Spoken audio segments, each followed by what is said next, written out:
Pessoal, são 10 horas e 30 minutos e eu já vou começar a nossa reunião, que, como sempre, já está sendo gravada. Eu mutei todos vocês e queria pedir a gentileza de que vocês me digam pelo chat, que é mais fácil se por acaso áudio e vídeo estão chegando da maneira adequada. Estou sendo ouvido e estou sendo visto de forma adequada? Por gentileza, me digam aqui pelo chat. Muito obrigado. O Daniel, a Ana Lídia, a Ana, que já me responderam aqui. Espero que esteja tudo bem com vocês. Hoje nós temos um feriado, que é o do Dia do Trabalho, e, em princípio, não teríamos aula. Eu conversei com o Carlos, e ele me disse que nós não estaríamos, em princípio, obrigados a fazer uma aula hoje, feriado, até porque não há aulas previstas. Mas eu tenho me preocupado bastante com a questão do conteúdo, com a questão de como nós vamos encaminhar, de fato, essas questões todas que dizem respeito ao fornecimento de conteúdo. Preocupado com esse conteúdo, eu vou pedir a vocês que entendam que é por isso que nós estamos aqui. Mas eu programei uma aula que espero não vai cansar vocês demasiadamente, e é uma aula que traz intertextualidades, basicamente, no que diz respeito à redação, mas que traz também, no que diz respeito a linguagens, uma parte importante, que é a questão da interdiscursividade. Nós já vimos em algumas das turmas, eu acredito que na da manhã, ou nas turmas da manhã, que tem tido aulas virtuais conjuntamente, e na turma da tarde, um pouco sobre a teoria da intertextualidade. Por exemplo, os principais tipos de relação intertextual entre dois textos, os principais modos pelos quais um texto conversa com o outro. Isso foi dito na turma da manhã e isso foi dito na turma da tarde, nas aulas da manhã e nas aulas da tarde. E eu não disse ainda na turma da noite. O conteúdo de hoje dá sequência ao que eu apresentei sobre intertextualidade na parte de linguagens, mas ele não é um pressuposto para que você da noite, que ainda não viu a aula de intertextualidade, fique, de fato, fora da aula. Você não precisa se preocupar com o fato de não ter visto alguma coisa sobre intertextualidade, porque tal como eu organizei a aula, é bastante possível que nós consigamos fazer com que você entenda, e eu diria até que é muito fácil entender. O ponto da interdiscursividade é um dos mais interessantes que existem em língua portuguesa. Quando nós estudamos linguagens para o Enem, sabemos que há algumas matérias que são decisivas. Eu diria que são muito decisivas matérias como variação linguística, matérias como figuras de linguagem, funções da linguagem, matérias como a intertextualidade, matéria como a questão dos gêneros textuais, matéria que trate da diferenciação entre o texto literário e o texto não literário, e assim por diante. Entre as coisas que são muito importantes, junto da intertextualidade, existe a questão da interdiscursividade, que nós vamos tratar aqui, e prometo que vocês vão achar interessante os conteúdos que tem para colocar. Ainda estou admitindo algumas pessoas, e se me permitem, eu queria fazer um rápido comentário sobre a organização e a expectativa que eu tenho para os estudos nos próximos meses, antes de que nós comecemos a aula. Há também uma pergunta aqui do Ed, há uma aula que você pediu para que eu te lembrasse de falar de interdiscursividade. E é exatamente isso. Muito obrigado, Ed. Eu ando com a memória razoavelmente boa nesses tempos de pandemia, de coronavírus, de confinamento, apesar das muitas lives que tenho feito. Mas muito obrigado, você foi muito eficiente aqui e me deu ciência daquilo que, de fato, se eu não tivesse me lembrado, teria me lembrado a partir de agora. Eu queria conversar com vocês bem rapidamente, só enquanto termino de fazer com que entrem todas as pessoas na sala, queria conversar bem rapidamente sobre as minhas perspectivas para o período que virá. Eu tenho algumas sugestões, elas são só sugestões. Quem regula as aulas, quem as coordena, quem as organiza é o pré-vestibular Alfa. Eu apenas dou as minhas aulas, como acredito os outros professores o fazem. Mas eu tenho algumas desconfianças. E como nós somos, além de professor e alunos, amigos, eu acho que tenho liberdade de dizê-las. A primeira coisa que eu tenho dito a colegas, professores e a alunos de todos os locais em que eu trabalho atualmente de maneira virtual, é que nós precisamos nos preocupar muito atualmente, não só com essa questão de conteúdo, mas, se me permitem, com a saúde mental que temos. As pessoas, quando saem de casa para estudar, elas vão até o pré-vestibular, elas fazem suas atividades, ou quando saem de casa, como os professores, para trabalhar, estão indo a um determinado ambiente, e nesse ambiente estão, eventualmente, desenvolvendo as funções para as quais elas foram até lá. Depois voltam para casa, voltam, por exemplo, para o seu quarto, para a sala de televisão, para qualquer outro ambiente doméstico e descansam um pouco disso. O problema da quarentena, embora nós estejamos nos saindo muito bem no Alfa, e eu diria que o Alfa é um modelo de organização de aulas, o problema que eu vejo não é do Alfa, não é de Divinópolis, ele é um problema do mundo, talvez. É que se borrou, se acabou com a distinção entre a casa, o quarto, de um lado, e a sala de aula de outro. Entre a casa, o quarto e a sala e a cozinha de um lado, e o ambiente de trabalho de outro lado, no caso dos professores. Isso exige uma certa preocupação. Eu ando muito preocupado, não só com aquilo que é o nosso andamento de conteúdo, porque isso precisa ocorrer, mas com a nossa saúde mental. Eu sei que essa pandemia passará. Ela logo, se Deus quiser, ela está fora e nós estaremos retomando o convívio e as aulas presenciais. Mas algumas questões são muito importantes. Como nós chegaremos a outubro? Como nós chegaremos a setembro? Vamos retomar as atividades, teremos de repor algumas aulas, é verdade, sem dúvida alguma. Mas como é que vamos chegar até essas aulas? Essa é a minha pergunta. E a minha resposta não é uma resposta dizendo como exatamente nós vamos chegar, mas eu tenho uma intuição muito importante. Nós seremos, em outubro, em setembro, um espelho daquilo que estamos fazendo agora. Então, eu queria dar uma sugestão e, sinceramente, como dizem vocês, de coração, eu queria, de fato, que nós passássemos a nos preocupar muito com a nossa qualidade de vida. A qualidade de vida que nós temos dentro de casa, porque a casa se tornou uma extensão ou uma parte do trabalho, assim como se tornou uma extensão ou uma parte do ambiente de estudos. Isso, de fato, eu acho muito importante. Eu estou muito preocupado com essas questões. Tenho outras intuições que gostaria de partilhar com vocês, estas mais específicas para as questões que são relacionadas ao conteúdo. A primeira delas é de que eu tenho tido sempre que possível a oportunidade, e a aproveito sempre que possível, a oportunidade de assistir a algumas lives de professores amigos que eventualmente estejam falando de temas que eu conheço ou que eu não conheço. Eu gosto de aprender. E assistindo a essas lives, eu tenho me dado conta de que os professores colegas do Alfa, como os professores colegas que têm trabalhando em outras instituições, estão dando aulas que de fato são aquelas que eles iriam dar se estivessem com vocês presencialmente. Nós vamos precisar conversar bastante sobre essa ideia de reposição, porque entendo eu que nós já teremos uma situação desgastante na volta da pandemia, na volta da convivência. Já imaginaram termos de voltar e de submeter vocês por uma espécie de situação contratual a todas as matérias que viram nesse período? Isso definitivamente não me parece cabível. Quem de fato dispõe sobre isso, repito, é o pré-vestibular, é a coordenação, é a direção, e eu não tenho nenhuma dúvida. Mas eu ando muito preocupado com a ideia de que vocês não sejam espremidos com a necessidade de ver tudo de novo. Então, tem uma sugestão a dar que é muito interessante. Eu acho que devem ser repostas todas as aulas que de direito precisarem ser repostas. Isso será regulado pelo pré-alfa, acredito eu, com sugestões feitas pelo próprio sindicato dos estabelecimentos particulares de ensino, com o PROCON normatizando essas questões todas, com o bom senso se sobrepondo a tudo. E pensando no bom senso e pensando na razão, eu definitivamente queria sugerir a vocês que nós pensássemos sobre isso. Qual é o conteúdo de quando voltarmos? Não deve ser esse especificamente. Eu, por exemplo, tenho dado algumas aulas aqui que me parece estão dadas, salvo o melhor juízo, a menos que eu esteja equivocado, eu acredito que a maioria de vocês está assimilando.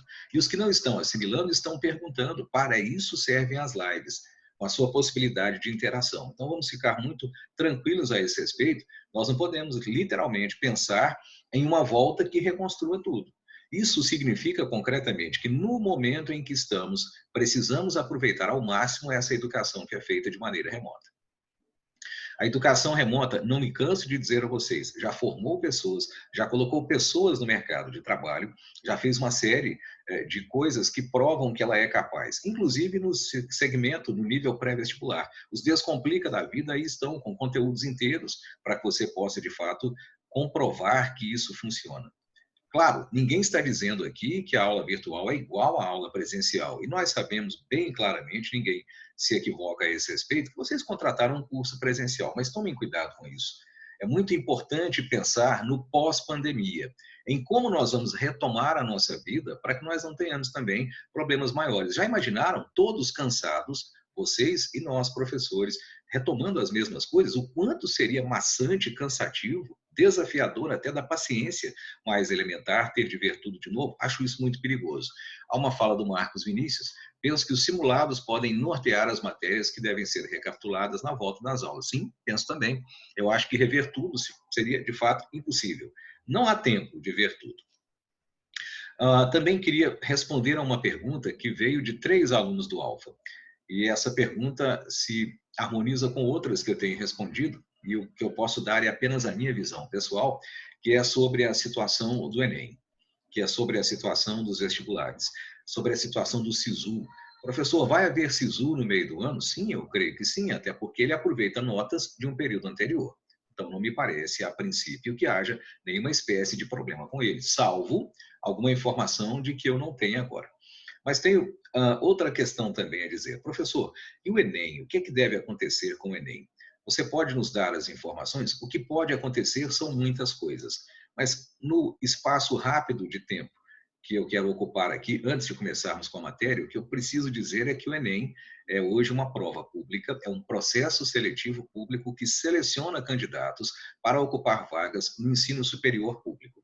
Portanto, o Enem está sujeito às mesmas regras que norteiam todos os concursos públicos, seja para provimento ou para preenchimento de cargos no serviço público, seja para o preenchimento ou provimento de vagas dentro das instituições de ensino que são públicas e que utilizam o Enem como processo seletivo. Se ele é um processo público, pela legislação brasileira, pela ética, pelo bom senso, ele precisa estar regido pela chamada isonomia. Isonomia é condições iguais entre as pessoas que disputam. Nós sabemos que iguais essas condições nunca são. Por exemplo, há uma cota para estudantes e essa cota se justifica em razão da realidade educacional que temos. Isonomia completa nunca houve, mas uma quebra completa da isonomia também nunca houve. Ora, o que me parece é que nós estamos quase diante de uma situação em que a quebra completa da isonomia em relação a alguns estados vai se dar. Eu vou dar um exemplo.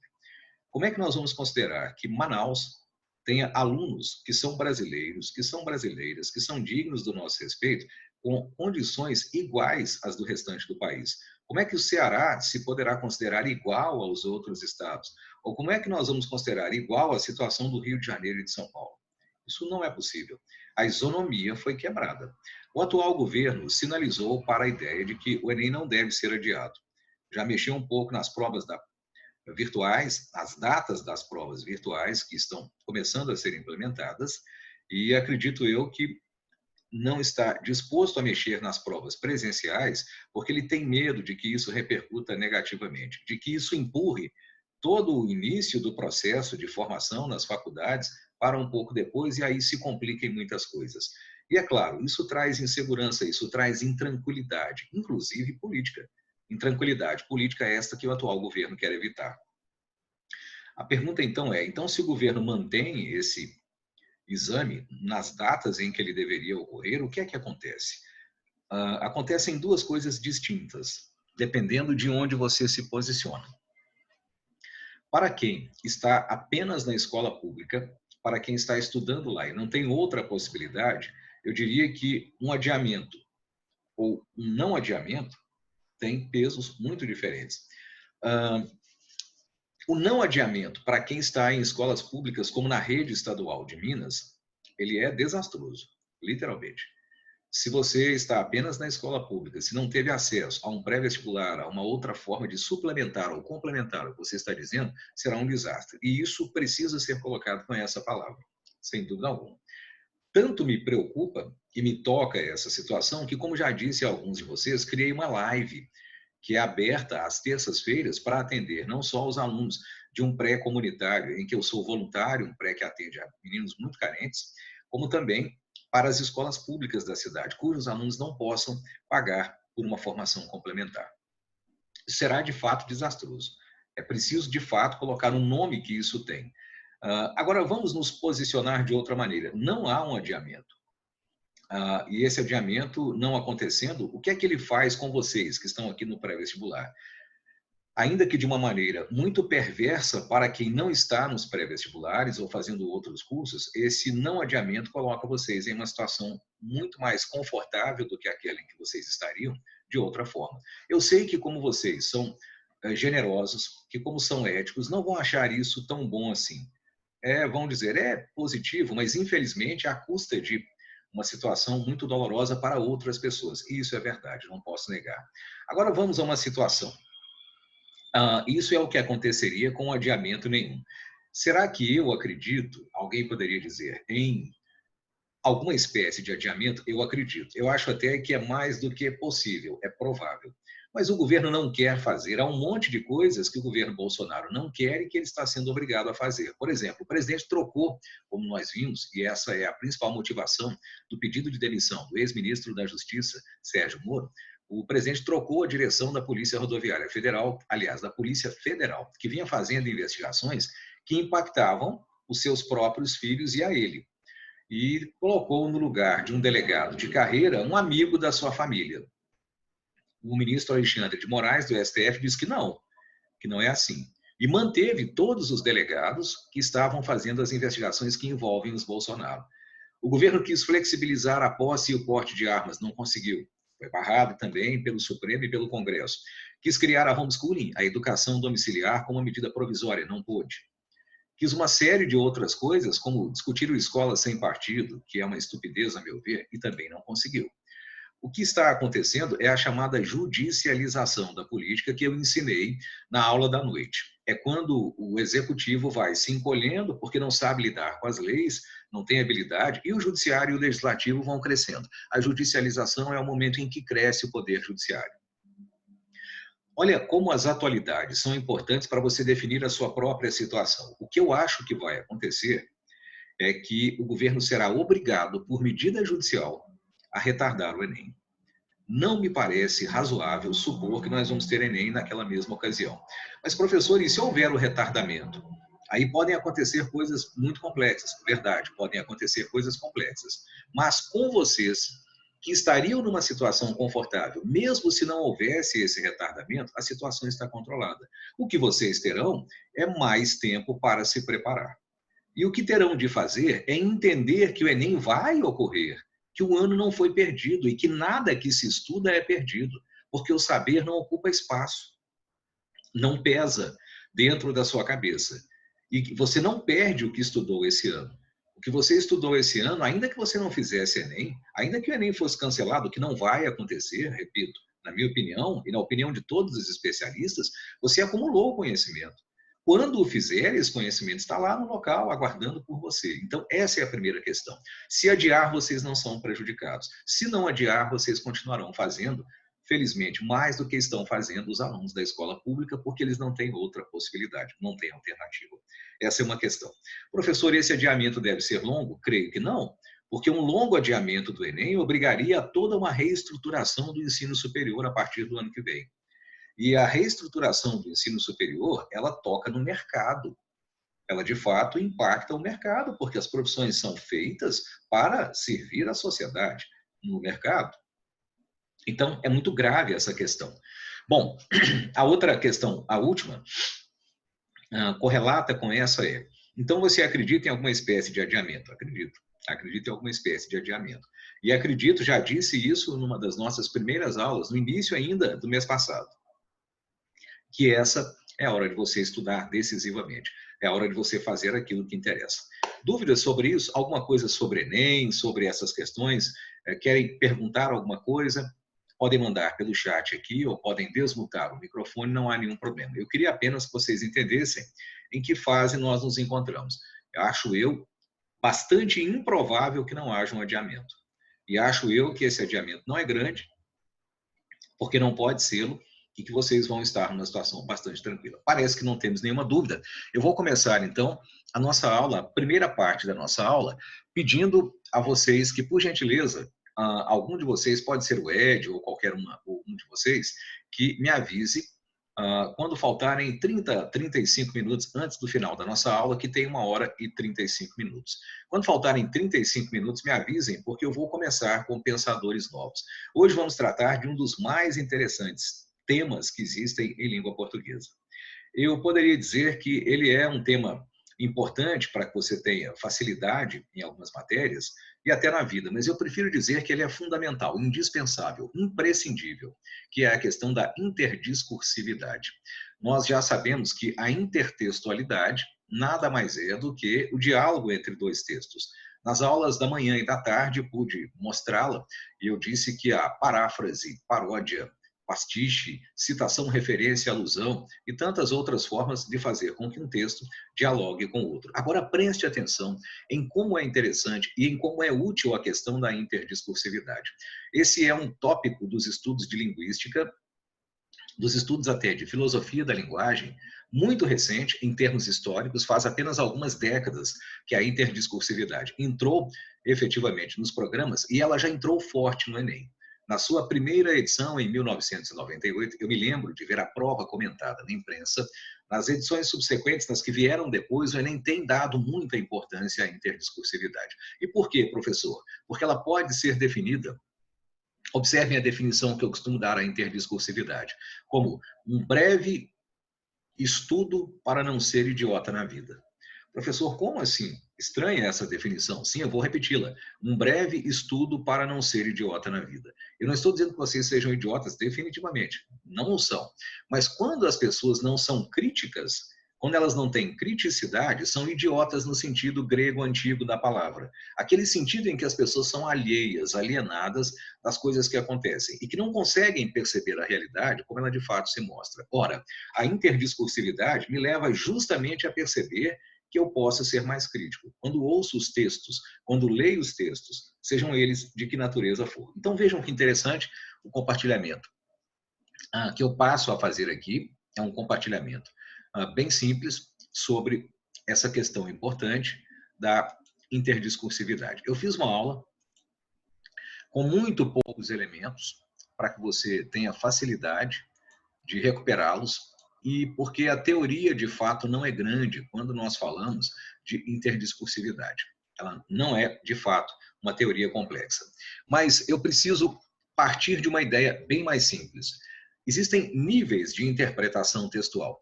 Materiais didáticos bons, sabendo que o Enem valoriza muito esse ponto, têm insistido nisso.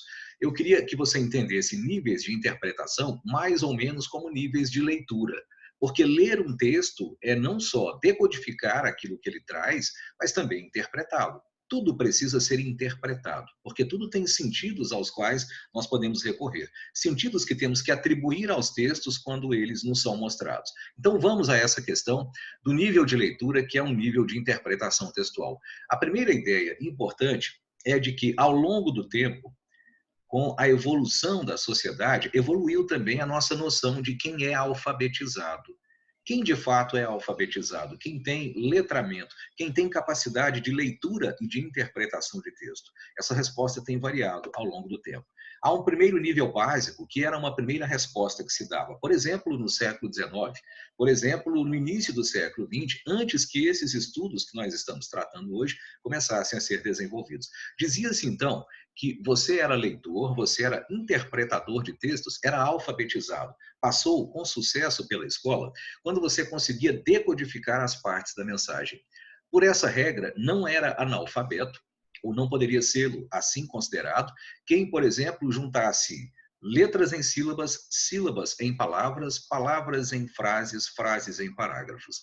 Se você se mostrasse capaz de fazer essa junção de elementos, você era considerado alfabetizado. E eu nem preciso dizer que nós tínhamos muitas pessoas capazes de fazer isso, mas incapazes de entender qualquer texto, mesmo que ele fosse muito simples. Então, evoluiu a sociedade, evoluiu a necessidade de educação e junto evoluiu a questão do leitor, do interpretador. Passou-se a dizer que era preciso mais do que juntar letras em sílabas, sílabas em palavras, palavras em frases. Percebeu-se que era preciso ler, por exemplo, os pressupostos e os subentendidos. Percebeu-se que era importante ler a relação que existe entre os textos. Vejam como isso é interessante. Ler o pressuposto ou ler o subentendido é ler aquilo que está dito, mas não foi escrito, porque não está explícito, e sim implícito. Se digo a vocês, como já disse numa exemplificação de outra aula, eu agora me sinto bem, o que eu quis de fato dizer foi o seguinte: antes eu não estava sentindo-me bem, agora me sinto bem. Só que eu não disse tudo isso. Há coisas que ficam implícitas e que nós precisamos saber decodificar, que nós precisamos saber interpretar, as quais nós precisamos saber atribuir o sentido que elas de fato devem ter num determinado contexto. Aqui nós tínhamos já um segundo nível. Eu diria que histórica e cronologicamente ele corresponde ao período que vai dos anos 1960 em diante. Mais recentemente, nós chegamos a um terceiro nível, muito interessante, que é aquele em que vamos trabalhar hoje. Nesse terceiro nível, nós não estamos mais no nível básico das sílabas, palavras e frases, nem no nível textual, que considera a intertextualidade, que considera os pressupostos, os subentendidos, as coisas que estão implícitas, mas sim num outro nível mais elaborado. Aí eu começo a me preocupar, não só, vejam que interessante, com o que está escrito efetivamente, mas com as condições em que isso foi escrito, com o contexto em que isso foi produzido. Aí nós temos um enriquecimento efetivo daquilo que é a capacidade de leitura. Quando eu começo a me preocupar com outros elementos que estão no processo de comunicação, mas que não estão exatamente dentro do texto, aí, de fato, eu começo a perceber que a capacidade de leitura é um pouco maior.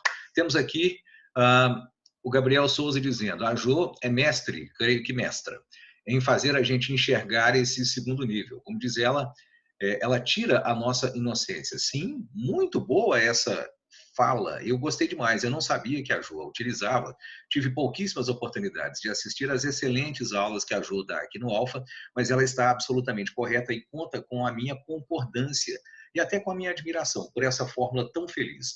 É preciso perder a inocência para ler os textos. Quando você chega ao terceiro nível, nós não estamos falando mais do texto, nós estamos falando do discurso. Ora, assim como, perdão, assim como a intertextualidade é a relação que há entre textos, a interdiscursividade, que é aquilo que estamos tratando agora, é a relação entre discursos. Então, nós chegamos a uma necessidade muito importante de definir aquilo que nós entendemos por, de fato, discurso. É fundamental entender, então, o que é discurso. Vamos tentar entender o que é discurso de uma forma bem simples. E você vai perceber que é uma maneira bastante interessante. Professor, como é que você definiria discurso? Aqui entra talvez a parte mais significativa para que aquilo que a Jo define como perder a inocência e aquilo que de fato eu defino como ao meu modo, mas que é, eu diria, harmonizado com o da Jo, aquilo que eu digo que é entender o terceiro nível, eu posso entender o discurso como um conjunto de textos, um conjunto de mensagens que vem carregado com os meus valores, com as minhas ideias, ou, se preferirem, com a minha ideologia. A primeira ideia fantástica é a seguinte: nós somos autores, autores das nossas palavras, nós somos autores daquilo que nós colocamos. O Enem pressupõe que você entenda a noção de autoria, sim, mas pressupõe em muitos tipos de questão, tanto de linguagens quanto de literatura, que você seja capaz de entender outra questão importante, que o autor não é o autor sozinho daquilo que ele fala. Aqui reside uma das promessas que a matéria de interdiscursividade nos faz, aquela que eu mencionei no início, que é de nos transformar em pessoas mais críticas. Vejam, a frase pode parecer paradoxal, pode parecer até chocante. Nós não somos os autores do discurso que nós fazemos sozinhos. Isso não é possível. O meu discurso é sempre o discurso de um segmento social ao qual eu pertenço, de um segmento profissional em que eu atuo, de uma categoria da sociedade na qual eu pertenço ou a qual eu me solidarizo. Ficou claro? O meu discurso não pode ser só meu. Quando eu digo algo, eu, na verdade, estou com uma série de valores, com uma série de ideologias que estão, de certa maneira, carregadas ali e que são projetadas junto com a minha fala. O simples fato de eu escolher algumas palavras para me expressar e deixar outras já indica uma seleção que é feita por um critério valorativo, que é feita por um conjunto de valores que eu tenho. Ora, esses valores me foram passados. A ingenuidade maior que existe é você ouvir alguém que faz um discurso, por exemplo, de direita radical, ou faz um discurso de esquerda radical e achar que essa pessoa fala em seu próprio nome. Pior ainda seria essa própria pessoa pensar que fala em seu próprio nome. Há discursos que parecem originais, mas não são. E isso é fácil de entender. Por quê? Porque todos nós falamos a partir de um determinado ponto, assim como todos nós enxergamos a partir de um determinado ponto. Ora, eu falo o que eu enxergo. O que eu enxergo varia do ponto em que eu estou. Não existe, esse é o ponto central, uma espécie de ponto neutro, ou como o filósofo Spinoza, que é um filósofo do qual eu gosto muito, um dos mais difíceis e um dos mais profundos. Como ele disse no século XVII, não existe o ponto de vista do olho de Deus. Todas as falas, todos os pontos de vista são contingentes. Eles são específicos, eles não são absolutos. Não há um ponto de vista absoluto, e se você entendeu isso, fica muito interessante. Ora, o discurso, então, é a minha fala, é o meu texto, é a minha mensagem carregada com as minhas ideias. Ideias que eu aprendi ao longo da minha formação discursiva. O que é isso? É o conjunto de valores que eu fui assimilando. E aí vocês vão ver que há coisas interessantíssimas em que se cruzam o marxismo, o pensamento nietzschiano, em que se cruzam, por exemplo, a psicanálise e tantas outras coisas que são fantásticas e das quais vocês têm ouvido, acredito, ou vão ouvir, tanto nas aulas de literatura, porque esse é um tópico muito próximo da literatura, embora seja língua portuguesa, seja linguagem, nesse sentido amplo, quanto também nas aulas, eventualmente, de filosofia. Há, então, uma disciplina fantástica que se chama análise do discurso. É essa disciplina que está por trás de um conjunto de questões ou de itens que são elaborados para o Enem. O Enem tem pedido aos formuladores há muito tempo que analisem o discurso em algumas questões, ou que cobrem essa teoria da análise do discurso em algumas questões. Justamente, repito, pelo potencial de criticidade que ela tem, ou, nas felizes palavras que vocês me disseram que a Jo usa, na capacidade de nos retirar essa inocência ruim, porque há uma inocência boa. Essa inocência ruim que, de fato, devemos perder ao usar a linguagem. Então, vejam, o que é que seria, concretamente, a análise do discurso para os estudos de linguagem? É a teoria, mas também a prática, porque há uma prática que deriva da teoria, que aplica a teoria, em que eu vou além do texto para considerar um monte de coisas. Primeiro, o contexto. Só aqui temos uma revolução. Antigamente, nos níveis mais básicos de leitura, se considerava que se você lê o que está escrito, ótimo. Agora você se preocupa em saber em que época foi produzido o texto. Em que lugar foi produzido o texto? E de que maneira essa época e esse lugar estão refletidos nas ideias do texto? Isso é fantástico.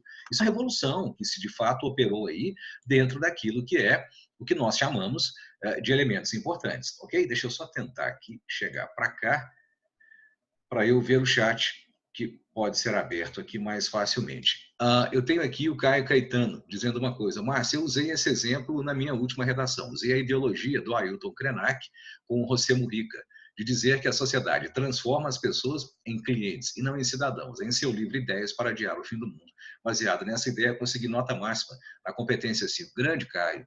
Caio é entusiasmado, é uma pessoa massa. Eu gostaria que você soubesse que eu sou um fã da sua participação, viu, Caio? Eu sou muito admirador de como você gosta de aprender. Massa, parabéns. A primeira coisa, então, muito importante, é que eu preciso, de fato, entender o contexto. Você não pode entender apenas o texto. Se você é um leitor realmente crítico, se você perdeu a inocência linguística e ideológica, você precisa entender o contexto, porque, repito, toda fala está socialmente marcada. Toda fala veio de um ponto, como dizia Nietzsche, é o perspectivismo, que vocês devem ver depois em filosofia. Isso é muito importante, mas não basta isso. Eu não posso negar que haja uma dimensão pessoal na frase. Vejam só, a enunciação é o modo como eu construo o meu discurso. Esse modo, de fato, é pessoal, porque eu enuncio de um modo diferente do modo como você enuncia. Você enuncia de um modo diferente daquele que o colega enuncia. Enunciar é escolher as palavras, é escolher o modo como você vai compor o seu discurso. Mas esse seu discurso, além das suas ideias, tem ideias que você assimilou. Além dos seus valores, tem valores que foram ensinados a você. E eles fazem parte do que, repito, eu chamo de formação discursiva. Ficou claro? Então, a enunciação é a parte individual, é o como eu falo, e não apenas o que eu falo. E eu tenho também que, na análise do discurso, quando eu sou capaz de responder a essas questões do Enem, ou de usar isso na vida concreta, eu analiso também as ideologias. Vejam que interessante. O que é que eu chamo de ideologias? Aqui entra uma contribuição da psicanálise. Olha que legal isso. É enriquecedor ao extremo. Perdão, pessoal.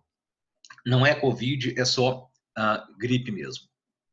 Vejam que interessante. Freud nos ensinou algo interessante. Qual foi a grande contribuição, eu diria, cognitiva? Cognitiva é relativa ao conhecimento, a como nós conhecemos as coisas. Qual é a grande contribuição cognitiva de Sigmund Freud, o vienense médico psiquiatra, que é o pai da psicanálise?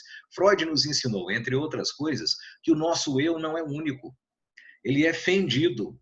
Ele é, no mínimo, tripartido na teoria clássica freudiana, mas há outras formas de explicar a mesma coisa. Lembra daquilo? Eu tenho o ego, eu tenho o id e eu tenho o superego, que também às vezes é chamado de supereu e eu. Eu não gosto do nome supereu.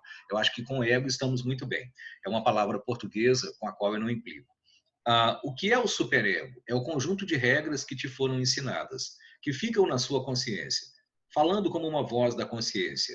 O que é o id? São as pulsões fundamentais que você tem. São as vontades básicas, aquelas vontades mais emocionais, mais viscerais, que vêm das vísceras, que são as coisas mais básicas que um ser humano tem. Você tem necessidade de comer, de dormir, de tomar banho e assim por diante. Isso vem tudo do id. Ele se regula pelo princípio do prazer, enquanto que o superego se regula pelo princípio do dever. E qual é a função do ego que lá está no meio? A função do ego é dar a palavra como uma espécie de mediador em debate político, ora ao superego, dizendo, de fato, neste momento preciso me comportar como as regras. E a outra parte é, de fato, dar a palavra, dar a vez ao id, que é quando você fala, não, eu trabalhei muito, eu mereço uma barra de chocolate, mesmo que ela me tire um pouquinho do meu regime. Ficou claro? Uma pessoa equilibrada tem o ego fortalecido, não no sentido em que ele é egoísta ou egocêntrico, mas no sentido em que o ego consegue administrar as tensões que existem entre a obrigação e o prazer. Ficou claro? Ora, Freud nos disse que então o nosso eu é muito múltiplo. Vamos agora tratar do tal do superego, que é o conjunto de valores que alguém colocou dentro de mim.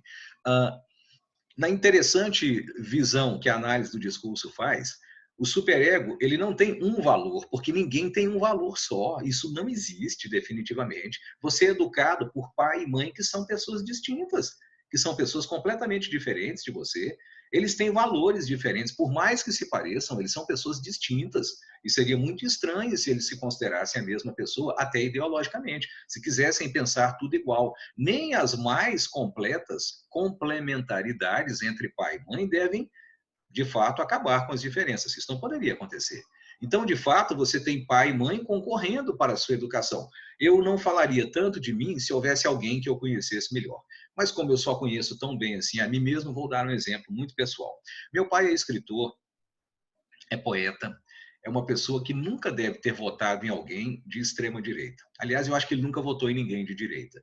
Minha mãe era produtora rural de uma família que veio da zona rural, de plantadores de café, tradicionalistas, nunca deve ter votado em alguém da esquerda. Eles tinham ideias diametralmente opostas. O primeiro casamento durou 1 ano. Eles se separaram, depois voltaram, nasceu meu irmão, depois se separaram de novo, depois de 9 meses da segunda tentativa. Eles eram muito diferentes entre si. Eu não preciso dizer a vocês que assimilei um pouco de cada um deles. Eu, até em gostos, até em algumas coisas bem pessoais, eu assimilei um pouco do meu pai, eu assimilei um pouco da minha mãe. É assim com todos nós. Mas também assimilei, como vocês, um pouco de alguns professores. Porque alguns professores, principalmente na educação básica, na faculdade é mais ou menos, alguns professores na educação básica são capazes de nos marcar para a vida inteira. No momento em que você ainda está aberto a receber grandes influências, porque depois isso vai decaindo com a sua criticidade, com a sua desconfiança, você às vezes é marcado por algumas pessoas. Você passa da etapa da educação básica, vai à faculdade e continua se lembrando de algumas pessoas. Acontece comigo, em relação a alguns ex-professores, creio que com vocês também. Só um instante que eu já respondo aqui, Raíra, a sua pergunta. Essas também são pessoas que me marcaram. Então, um ser humano normal é produto de muitos valores e de muitas ideologias que estão dentro dele. Olha que fantástico agora a análise do discurso. Ela vai nos dizer que dentro de um discurso, dentro do que eu digo a você agora, há muitas vozes. É uma espécie de desenvolvimento da teoria freudiana de que a mente é tripartida, no mínimo. Ficou claro? Então, quando você faz análise do discurso, o que você faz é buscar dentro do discurso das pessoas as diferentes vozes, vozes metaforicamente colocadas, os diferentes valores que estão colocados lá. E não se surpreendam se frequentemente nós encontrarmos pessoas que têm valores contraditórios. Para isso serve a psicanálise. Para isso serve a análise. Quando você tem conflitos internos, você vai até o analista e ele vai ajudar você. Ele não vai dizer a você, ele vai ajudar você a perceber que dentro de você convivem ideias opostas. Em certa medida, elas podem ser harmonizadas. Se você abrir mão de ser muito coerente, o meu poeta americano predileto talvez seja o Walt Whitman. Eu dava aulas de literatura norte-americana. Ele tem um verso famoso que diz: I contradict myself. Yes, I contradict myself. Eu me contradigo? Sim, então eu me contradigo. Ou seja, nós precisamos aceitar um pouco a nossa incoerência. Ela é constitutiva, ela é da nossa natureza, não há como fugir da nossa incoerência, porque todos nós somos formados por muitas vozes.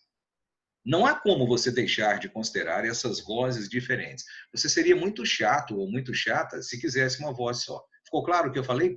Por outro lado, uma incoerência extrema também é complicada. Aí você teria coisas do tipo: eu gosto de respeitar a vida e eu gosto de matar pessoas. Aí nós teríamos um problema para tratamento. Você precisaria, de fato, recorrer talvez a um psiquiatra, a um analista, a uma coisa desse sentido. Então, a análise do discurso vai nos permitir isso. Ela é muito interessante. Ela vai nos dar esse tipo de possibilidade. Ela vai também nos ajudar com a intenção. Vejam, quando eu analiso um texto, é o que o Enem quer que eu seja capaz de fazer. Quando eu leio um texto, por exemplo, literário, eu preciso entender o contexto, a enunciação, ou seja, um modo específico como aquela pessoa diz algo que poderia ser dito de modo diferente se outra pessoa dissesse o mesmo, as ideologias, as vozes presentes dentro da formação discursiva e a intenção, porque toda fala tem uma intencionalidade. Essa é uma contribuição de um filósofo da linguagem importante, que é o Ludwig Wittgenstein. E ele é, aliás, o criador dessa ideia de função fática, função metalinguística, deriva diretamente da obra do Wittgenstein essa questão tão simples que nós estudamos aí. Lembra? Emissor, receptor, contexto, referente, mensagem, canal, código, etc. Ele é que estabeleceu esses usos que nós fazemos. E depois isso se incorporou à literatura didática e hoje parece que nasceu nos livros, só que não. Alguma pergunta até aqui do que eu falei? Eu vou interromper o compartilhamento e perguntar. Nenhuma dúvida? Não? Vamos lá para a pergunta da Raíra. Raíra, não sei. Márcio, é relevante dizer que nosso ego pode interferir no contexto e na enunciação do nosso discurso? Claro que pode, sem dúvida nenhuma. O ego regula o seu discurso. Na verdade, ele regula o nosso discurso. Ele vai, de fato, fazer isso. O Vinícius parece que entrou agora, perguntou o que eu falei mais cedo. Você está dizendo, Vinícius, aquilo que de fato eu falei antes de nós começarmos, antes de você me perguntar isso aqui, foi isso ou não? Perdão, posso ligar o microfone? Pode abrir, você está perguntando. Como eu me conheço tão bem, eu vou falar de mim. Você falou algo parecido assim, não foi? Uhum. Faz uns 5 minutinhos, você pode repetir? Eu achei bonito. Essa frase? Uhum. Essa frase não é minha. Eu não sou tão capaz assim de produzir uma frase tão boa. É do Henry Thoreau. Ele disse isso num livro que se chama Walden. Eu não falaria tanto de mim se houvesse outra pessoa que eu conhecesse tão bem. Essa é uma frase massa. É essa aí. É o Vinícius que está perguntando, não é isso ou não? Sim. Anotei aqui já. Era isso que você queria saber? Sim. Tranquilo. Ok. Vamos lá, então, voltar ao compartilhamento. Parece não haver dúvidas e, se não há dúvidas, eu passo adiante. Agora, vamos para uma outra coisa importante. Já estou quase no fim da teoria. Eu vou mostrar a vocês daqui a pouco, você vai ver que é massa, como dizem vocês. Exemplos de análise do discurso que nós podemos fazer. Você vai perceber que ninguém fala sozinho. O Bolsominion é parte de uma ideologia. Essa ideologia, de fato, está enraizada na sociedade. Ele reproduz essa ideologia. Ficou claro? O Lula livre é parte de uma ideologia. São lugares sociais, são posições que nós assumimos e a partir das quais nós falamos. Isso é muito importante que você entenda. Existem 3 dimensões, então, na análise do discurso, e isso aqui é uma espécie de demonstração de como essa disciplina interessante foi criada. Por exemplo, nós analisamos o sujeito. Na linguagem psicanalítica, sujeito é a pessoa que fala, que produz o discurso. Isso é uma contribuição da psicanálise. Nós analisamos as ideologias que estão no discurso, ou, como eu preferi chamá-las, com a metáfora de que a linguística gosta, as ideias e visões de mundo contidas no discurso. Aí há uma contribuição da teoria marxista, da sociologia marxista. E nós analisamos a língua, as estruturas sintáticas, as estruturas fonéticas e lexicais que uma pessoa usa, ou seja, a sua enunciação, o seu modo. E aí há uma contribuição da linguística. Vejam que bacana é isso. Você tem, de fato, aqui uma forma bem legal de entender que uma disciplina foi composta por três diferentes matrizes, três diferentes disciplinas. A psicanálise, a sociologia e a linguística convergem para essa análise interessante que é a feita pelo pessoal da análise do discurso. Bom, agora uma relação entre conceitos, para que depois você possa ficar mais familiarizado com o modo como o Enem cobra isso. Eu tenho aqui texto, que é a materialização do discurso. Discurso é a minha fala, é aquilo que eu me disponho a escrever. E texto é o resultado disso. Eu tenho alguma coisa como a construção e a obra construída. A construção é o ato de construir. E a casa é a obra construída. Ora, muito bem. Então, quando eu digo o texto é a casa construída. E o discurso é o ato de construí-lo. O texto é o produto, não vou dizer produto final, porque, obviamente, isso é um pleonasmo. O texto é o produto daquilo que, de fato, é a ação que eu desenvolvi. E o enunciado, como eu disse, é o modo como o sujeito, como a pessoa que está articulando o discurso, usa individualmente a língua e as ideias. E eu tenho aqui um texto muito importante, ou uma palavra muito importante. Então, o que é interdiscursividade? Interdiscursividade é o diálogo entre discursos, assim como intertextualidade é o diálogo entre textos. Professor, me dá um exemplo em que essas coisas podem diferenciar-se. Ele já está aqui. Intertextualidade contraposta à interdiscursividade. Sempre que eu tenho relações entre textos, eu tenho intertextualidade. E sempre que tenho intertextualidade, dois discursos estão conversando. Então, sempre que há intertextualidade, há também interdiscursividade. Mas o inverso não é verdadeiro.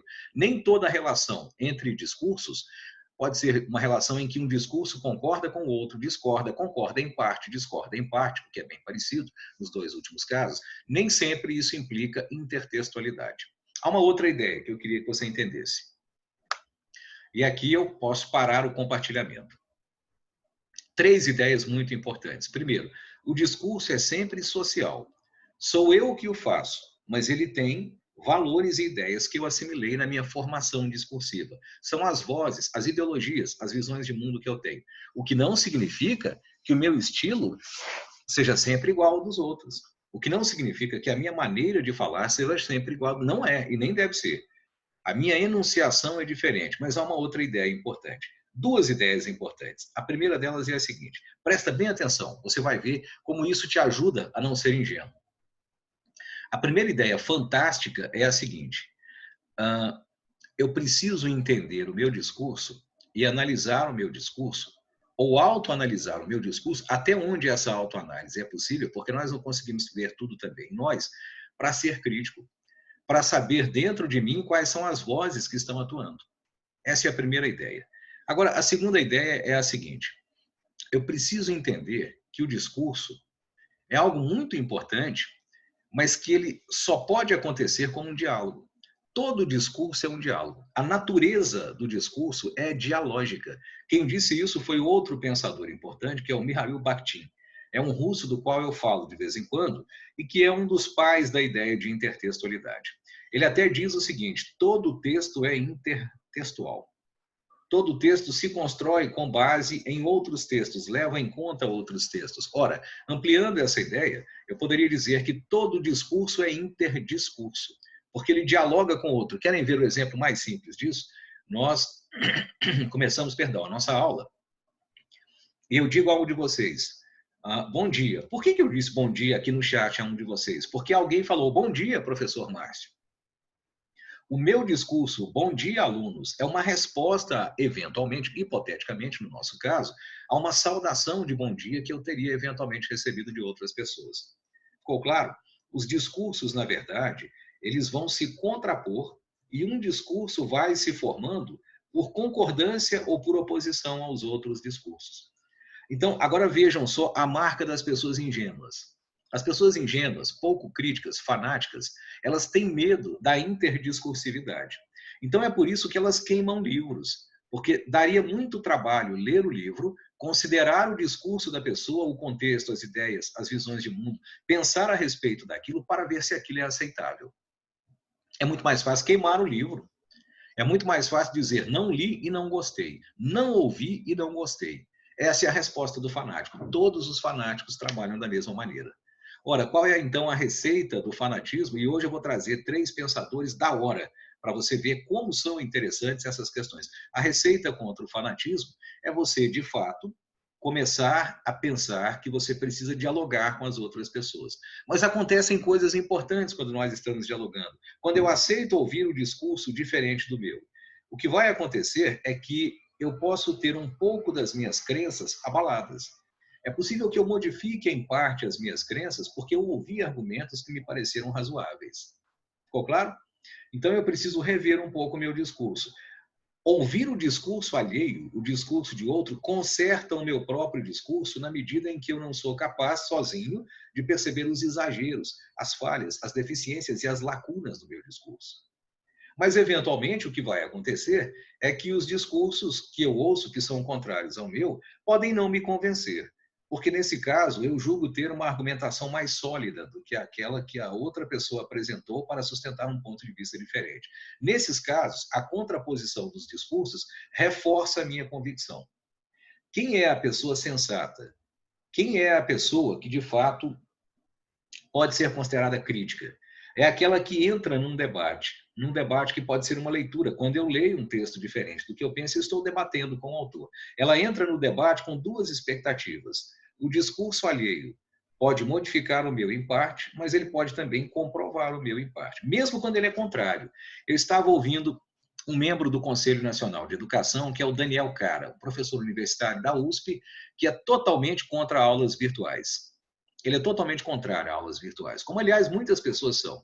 Nós temos visto aí muitos professores torcendo o nariz para aulas virtuais e dizendo coisas do tipo, elas não substituem as aulas presenciais, como se alguém quisesse que as aulas presenciais fossem substituídas pelas virtuais, como se ninguém soubesse que são coisas muito diferentes.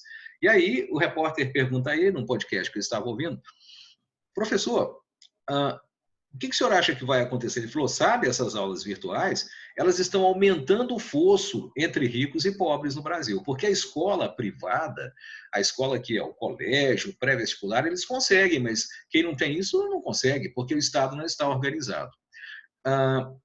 Eu tenho uma ideia positiva de videoaulas, eu tenho uma ideia positiva de lives como essa. Na minha opinião, é um direito seu fazer isso. Então, qual era a ideia que ele tinha? A ideia que ele tinha era o seguinte, então, o senhor sugere o quê? O repórter perguntou. Sabem qual foi a resposta do professor Daniel? Eu sugiro que, em vez de ficar dando matéria, as pessoas proponham algumas discussões, né, para não parar o processo educacional, de coisas bem gerais, do tipo, o que é o coronavírus, que é uma coisa atual, o que é ser uma pessoa ética? Sim, eu concordei. Aí o cara falou, mas como é que isso vai para as pessoas? Ele tinha falado muito mal da educação virtual, porque disse ele que o governo está fazendo conluio com as empresas de telefonia e de internet para enriquecer as empresas de telefonia e internet. Como ele é comunista, ele tem raiva de qualquer pessoa que está ganhando dinheiro em qualquer circunstância. Aí ele falou assim, não, manda pelo correio. Aí o repórter falou assim, o senhor então está propondo que todo o processo educacional do Brasil seja feito pelo correio? Ele falou sim. E o senhor está propondo que seja uma espécie de SEDEX? Não, não, manda pelo correio normal mesmo e tal. Então, aí eu saí daquele podcast, eu saí daquele discurso que eu estava ouvindo com a convicção de que, de fato, ele não sabe o que ele quer. Alguém que propõe o correio nessa altura do campeonato, eu acho que está um pouco perdido. Me pareceria muito mais simples reconhecer que, de fato, uma quantidade de pessoas não tem acesso à internet e que essas pessoas poderiam ser, de fato, atendidas com a disponibilização de internet gratuita de alguma forma. Me parece que a quantidade de pessoas totalmente fora da internet também está totalmente fora da escola. Ficou claro? Essas pessoas nem na escola estão, elas existem, é preciso pensar nelas. Mas para a esmagadora maioria, para 99% das pessoas que estão em alguma escola, algum celular tem, nem que seja para receber uma SMS. 15 dias para chegar, o Daniel Souza está dizendo aqui, sem dúvida. E mais 15 dias para você devolver a sua resposta. Isso é absolutamente impossível. Eu saí daquele discurso com a convicção de que eu estou certo.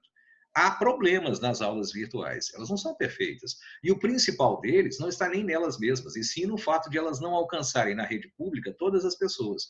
Mas aí a culpa é da rede pública, que em pleno século XXI tem pessoas que não aprenderam a usar computador. Desculpem, mas tem professores que têm um pouco de medo de mexer no WhatsApp, sabem só o básico ali. É essas pessoas que o governo não está qualificando, e a culpa é do governo, elas precisam ser qualificadas e não acabar com a educação online. Eu melhorei o meu discurso ouvindo o discurso do professor Daniel. Então, para que serve, de fato, essa nossa ocasião de debate? Todo debate cumpre essa função tão importante, essa função bacana. O que eu queria que você percebesse é que nós não devemos estereotipar as pessoas. Pode ser que eu defenda a esquerda de uma determinada maneira que é diferente da de você defender. Pode ser que eu defenda a direita de uma maneira que é diferente daquela como você a defende. Eu sempre acrescento algo pessoal, mas eu não sou autor único das minhas coisas. Qual é o nosso exercício agora de interdiscursividade? Mesmo sabendo que meu upload, a minha capacidade de mandar para vocês aí um vídeo, um áudio, ele não é tão rápido assim, eu vou pedir que vocês ouçam um curto trecho de um debate. Um curto trecho de um debate muito interessante, que vai mostrar como é que os dois discursos estão marcados. E o que eu quero que você perceba é que as duas pessoas estão debatendo uma coisa importante. Será que os LGBTQ devem ter direitos específicos?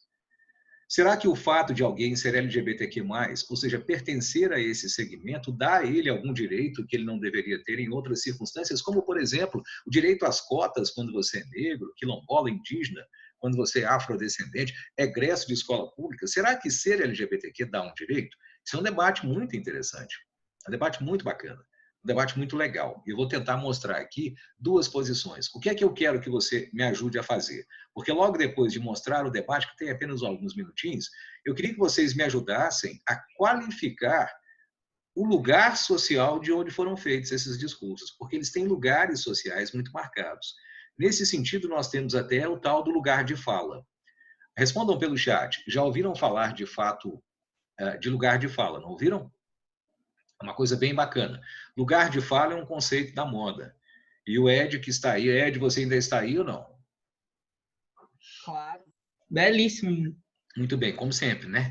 Eu vou pedir que você faça a gentileza de me lembrar que nós vamos tratar de lugar de fala e dos prós e dos contras do lugar de fala na próxima aula, ok? Beleza. Por agora, eu queria que vocês ouvissem esse discurso. Teve gente que me perguntou, peraí, são atores? Não, são duas pessoas de Belo Horizonte. Esse material foi produzido em Belo Horizonte e é interessantíssimo. É um material, de fato, da TV Assembleia, né? E eu vou tentar mostrar esse material aqui. Deixa eu ver onde ele está. Eu apanho um pouco, em geral, para mostrar materiais, mas tudo bem, não tem problema. Márcio. Oi. Você pediu para eu te avisar quando faltasse 35 minutos. Se a aula for acabar meio-dia, já deu a hora. Te mandei no privado, mas eu acho que você não viu, não. Eu vi, querido. Muito obrigado. Sorry. Já estou atento a isso aqui e já querendo fazer o compartilhamento. Posso compartilhar um rápido vídeo aqui para vocês? Eu quero que vocês ouçam aqui. Vocês vão ver que é bem bacana, bem fácil de entender, ok? Vou clicar aqui e você vai prestar atenção, muita atenção ao que eles estão falando. Estão falando português, ninguém vai se perder, mesmo que haja aí um delay na imagem. Eu sou um jovem gay, advogado e cientista político. Eu sou uma pessoa apaixonada pela verdade. O que me torna singular é a trajetória que eu fui construindo, as escolhas que eu fiz ao longo da minha vida, né, que são minhas, são próprias, são individuais. Essa busca pela verdade, navegando ou nadando contra a corrente. A minha humanidade comum e a minha empatia aos outros seres que habitam esse mundo assim como eu. No fundo, todas as pessoas buscam a verdade, ainda que elas não tenham consciência disso. A tendência homossexual não gera direitos específicos para ninguém, porque os direitos, eles nascem da condição de ser humano, e não da condição de ter cabelo ou não ter, de ter braço ou não ter. É importante a gente entender que não existe uma oposição, pelo menos conceitualmente dentro do direito, entre igualdade e diferença. Muitas vezes o argumento contrário é virar e falar, olha, garantir direitos para essa população é garantir direitos específicos, é garantir privilégios. A igualdade ela é muito mais complexa do que isso. Uma lei que se baseia em que existe mais de dois sexos, mais que homem e mulher, É uma lei injusta e imoral que vai iludir pessoas que vão achar que uma neurose gera direitos, que neurose é direito, é um direito humano. Concretamente, na vida, existe uma série de fatores que faz com que as pessoas se diferenciem entre si e que algumas pessoas tenham, mesmo existindo a previsão na lei, na Constituição, que essa pessoa deveria ser igual a outra, na vida concreta ela não tem acesso a todos os direitos. As pessoas LGBT são uma dessas, né? São Tomás de Aquino diz que a lei humanamente imposta, a lei civil do Estado, tem tanto razão de lei quanto ela decorre da lei da natureza. Se ela começa a contrariar a lei da natureza, ela já não é lei, ela perde a força de lei. A igualdade, ela exige a diferença, ela exige um conjunto de leis que permita que essas pessoas que por condições variadas na nossa sociedade vivem numa situação marginalizada, possam competir em grau de igualdade com as outras pessoas. No Brasil, a gente já conquistou nos últimos 20 anos uma série de direitos, mas a principal forma como a gente conquistou esses direitos foi de formas ainda muito precárias. A gente quase não tem legislações próprias. A relação homossexual ela não deve ser tratada como questão de direito de família. Na minha avaliação, não deve ser tratada. Eu acho que simplesmente virar e criar um crime é muito pouco.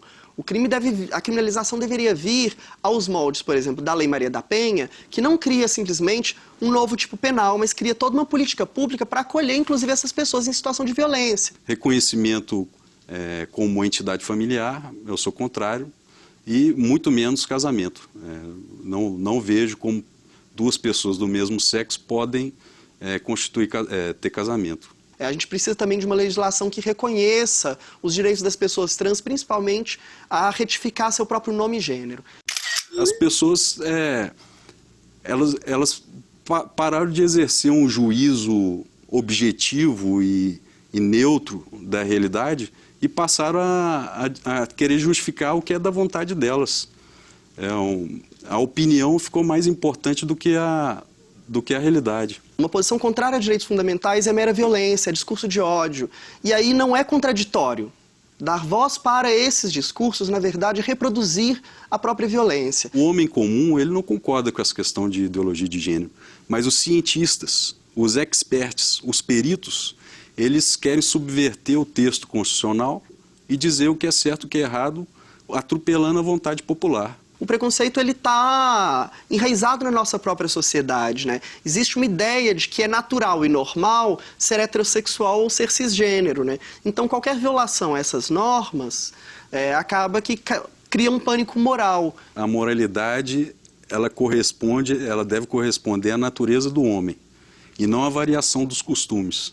Para grande parte da população, não existe uma compreensão real sobre o que é orientação sexual e o que é identidade de gênero. Não é necessariamente o que eu vejo nessas figuras que têm tomado a frente nessa caçada contra os direitos LGBT. As pessoas são absolutamente informadas. Na natureza humana a gente conta a dualidade de sexos. Então a expressão de afeto entre homossexuais em lugares públicos atenta, a meu ver, contra essa moralidade objetiva, que não muda ao longo do tempo e com a alternância dos costumes. E eu acho muito difícil o diálogo com elas, para ser bem sincero. São posições absolutamente distintas. Eu defendo direitos fundamentais, eles defendem o fim da minha vida. Eles não querem simplesmente se conter nos mesmos padrões. Basta ver como é que é uma parada gay. Assim, vai muito além do que um heterossexual poderia fazer em público. Eu ter que escutar de uma pessoa que a minha forma de vida não é legítima e ter que discutir, ter que convencer ela que eu mereço andar com meu namorado de mãos dadas pela rua sem receber um insulto, sem receber uma garrafada como eu mesmo já recebi.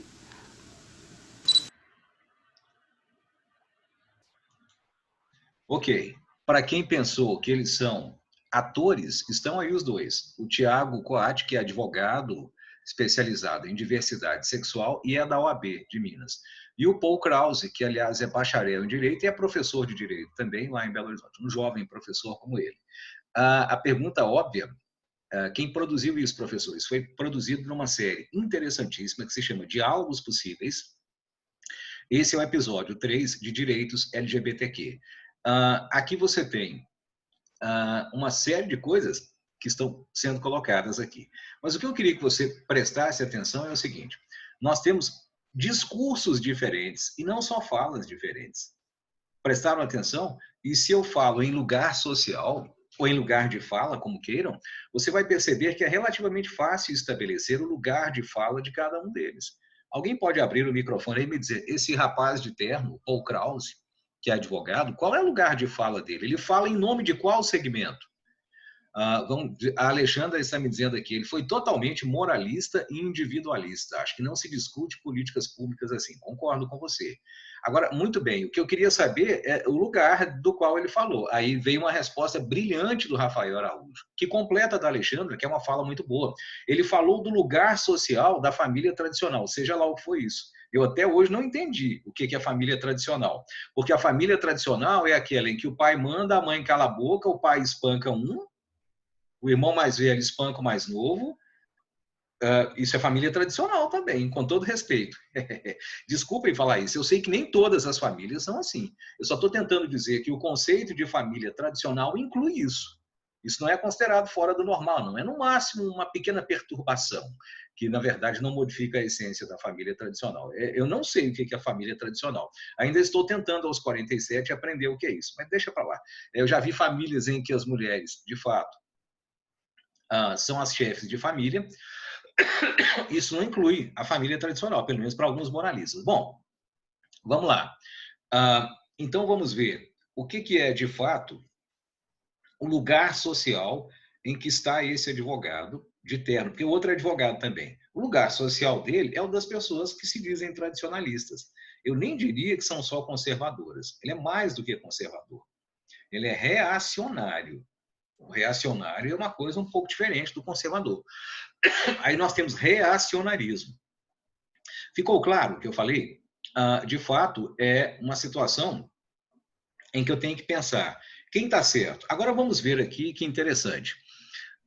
Eu vou fazer uma pergunta e você não é obrigado a dar a resposta que acha que eu queria, não. Você tem que constatar apenas, na opinião de vocês, o que nós chamamos de opinião pública, isto é, a opinião majoritária, aquela que se encontra mais frequentemente hoje, disseminada na sociedade, nos livros didáticos, na imprensa, nas práticas sociais todas, ela está mais para o rapaz de camisa floral ou mais para o cara de terno? Vocês acham que ela pendeu mais para qual lado? Atualmente, por exemplo, em Minas Gerais, no século XXI, considerando Belo Horizonte, onde isso foi feito, considerando, de fato, onde nós estamos, eu acho que ela está, na realidade, assim. Posso dizer como ela está? Você tem uma parte do povo que, há algum tempo, diria assim, claro que está todo mundo concordando com o rapaz ali da camisa floral, o cara que é militante LGBTQ, todo mundo concorda com ele. Eu diria que há 3, 4 anos isso seria algo bem, bem significativo. Mas nós estamos passando por uma revolução conservadora, que, na minha opinião, não é só conservadora, ela é reacionária. E essa revolução reacionária tirou do armário, na pior expressão possível que tirar do armário tem, porque há uma conotação positiva em sair do armário, mas há uma conotação negativa. Tirou do armário todas essas feras, essas bestas que estavam lá esperando para dizer que está tudo errado, que gay não é gente, que lésbica não é gente, que está tudo... Esse povo estava lá dentro do armário e saiu. O que eu estou tentando dizer, agora aqui você vai entender aonde eu quero chegar, é que o tipo de discurso que eu faço e o limite do discurso que eu vou proferir, aí nós já vamos entrar em Foucault. Ele é regulado socialmente. Quando as pessoas podem sair do armário e dizer assim, olha, para mim, esses gays são contra a natureza, são uma aberração, são doentes, não podem fazer o que eles estão, nós temos um tipo de política muito específico que permite isso. Assim como há outros países do mundo com um tipo específico de política e de legislação que não permite que você diga isso. Professor, você está dizendo o quê? Que não é bom ter liberdade de expressão do pensamento? Não, é bom ter liberdade de expressão do pensamento. Até quando alguém fala bobagem, é preciso ouvir a bobagem que ele diz. Guardem o que eu vou falar. Há um ensaio importantíssimo, o livro está em PDF na internet, em tradução portuguesa, On Liberty, do John Stuart Mill. John Stuart Mill é um filósofo do século XIX, em inglês, que defendia radicalmente a liberdade. E, de fato, ele fala sobre a liberdade de expressão, e ele fala que até o sujeito mais idiota deve ter o direito de falar a idiotia que ele está dizendo, para que nós tenhamos a oportunidade de nos contrapor a ele. Então, é preciso que o rapaz de terno possa falar esse tipo de barbaridade. Mas seria muito útil que houvesse quem, de fato, pudesse contrapor-se a ele. O problema é quando a mídia e o poder começam a privilegiar um discurso em detrimento do outro. Então, esse negócio de discurso é eminentemente político. Ficou claro o que eu falei ou não? Está claro? Vamos ver aqui. É uma sociedade politizada, mas com tendência do cara de terno. Sim, tem 1 ano e meio que a tendência do cara de terno começou a ser muito prevalente, Gabriel. Você tem razão. Uma sociedade dividida, infelizmente. Muito dividida. Eu até acho que não é infelizmente que ela está dividida. Posições diferentes, em alguns aspectos, são até importantes. A nossa sociedade está polarizada. É pior do que dividida. Polarizada é uma sociedade em que o discurso não encontra o outro discurso. Muito bem. E aí disse a Alexandra, liberdade de expressão é diferente de discurso de ódio. Sim, concordo. A limitação da liberdade de expressão existe em vários aspectos, inclusive com o discurso de ódio. O único problema, Alexandre, é que é um pouco complicado, em cada caso, determinar sozinho ou sozinha se aquilo é discurso de ódio ou não. Isso é uma questão polêmica. Por via das dúvidas, geralmente o judiciário faz o quê? Ele fala, não, você pode até falar, mas você vai arcar com as consequências daquilo que foi dito. A Gisela, não sei se é só a minha bolha social, mas acho que os jovens estão mais para o lado do cara de camisa floral, já que ficamos mais familiarizados com o discurso dele. Sim, sim, os jovens estão, em geral, mais inclinados a isso. Mas, em geral, não significa totalmente. Sabe por quê? Há uma juventude reacionária, ultraconservadora, hiperconservadora, que está surgindo por aí, e isso, de fato, é um pouco complicado. No fundo, não é muito complicado que você tenha pessoas conservadoras. Não há nenhum problema em haver pessoas conservadoras. O problema é em haver discurso de ódio, seja de onde ele venha, e o problema é haver pessoas que, de fato, não conseguem conversar. Bom, até aqui ficou claro a importância desse negócio de discurso.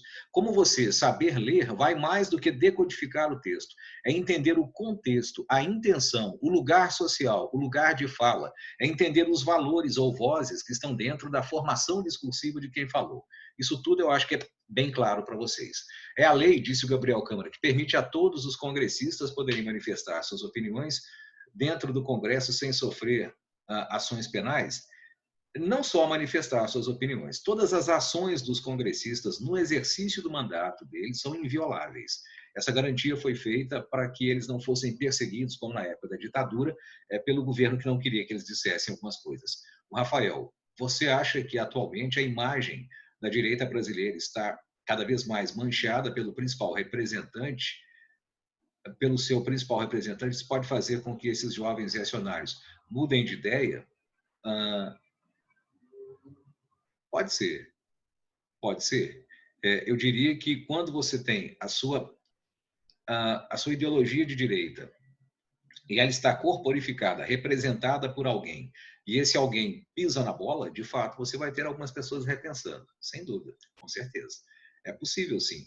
O que eu gostaria muito, Rafael, é que nós tivéssemos um pensamento saudável de direita. O grande mal que o governo Bolsonaro faz, a meu ver, é a direita. Porque as pessoas de esquerda nunca concordaram, nem vão concordar com ele. A turma da direita é que deve estar muito chateada, porque ele está literalmente apresentando como direita o que nunca foi direita, de fato. Ele está denegrindo, se é que essa palavra cabe, ela é politicamente incorreta, mas ele está enxovalhando, avacalhando, com o perdão da palavra, porque as vacas também precisam ser valorizadas, elas são melhores do que alguns políticos. Ele está, de fato, enxovalhando, enlameando, de fato, sujando de lama a imagem da direita no Brasil. É o que me parece. Se eu fosse da direita, eu ficaria muito chateado com isso. Vejam só. A Lorena disse, mas discursos importantes como o feminismo têm sido utilizados pela mídia para vender o que ela pretende. Sim, sem dúvida nenhuma. Todos os discursos são apropriados pela mídia. E ela tem feito isso, inclusive, com o feminismo. Como não temos tempo hoje, na aula que vem, quando o Ed me lembrar, eu vou trabalhar com vocês a questão do lugar de fala e dos discursos identitários, porque isso é parte da matéria interdiscursividade. E é uma parte muito importante definitivamente. Tem mais perguntas aqui.